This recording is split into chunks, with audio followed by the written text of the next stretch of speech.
along about 1978, I actually discovered the cause, prevention, and cure for cystic fibrosis. And at first, every expert in the field of cystic fibrosis, which is a childhood disease thought to be incorrectly, but thought to be a genetically transmitted disease, it turns out that it's a congenital deficiency of the trace mineral selenium.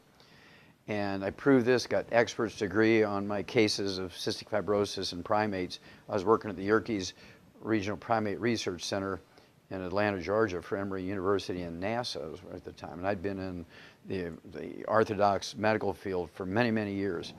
And the book that I had written on some of my projects, one of these big 1,200-page reference books, is in the Smithsonian Institute as a national treasure, right? And they fired me because they said, well, you got to be sniffing glue because everybody knows this is a genetically transmitted disease and you're going off on a tangent. So they fired me.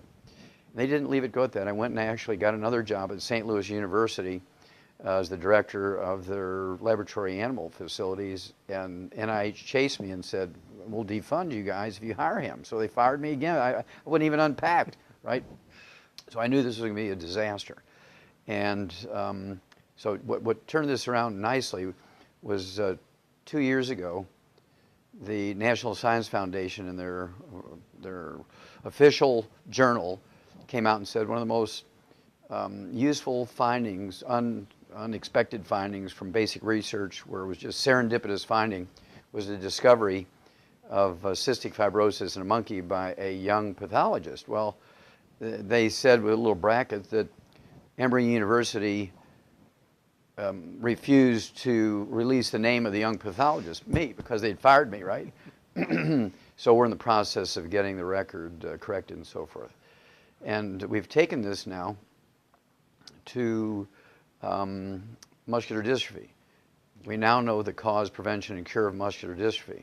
We've known it for 60 years in the livestock industry, and of course, the medical system, well, they dismiss that, well, that's in animals, not true in people. Well, I spent 2 weeks in a county in which a significant number of kids are born with muscular dystrophy, and we're able to reverse it quite simply with supplementation, and certainly preventable because Purdue University has already done the groundwork in the animals in the area, and because these minerals are missing in the soil, they couldn't raise livestock. So Purdue University found out 50 years ago if you add these minerals to their feed, no muscular dystrophy.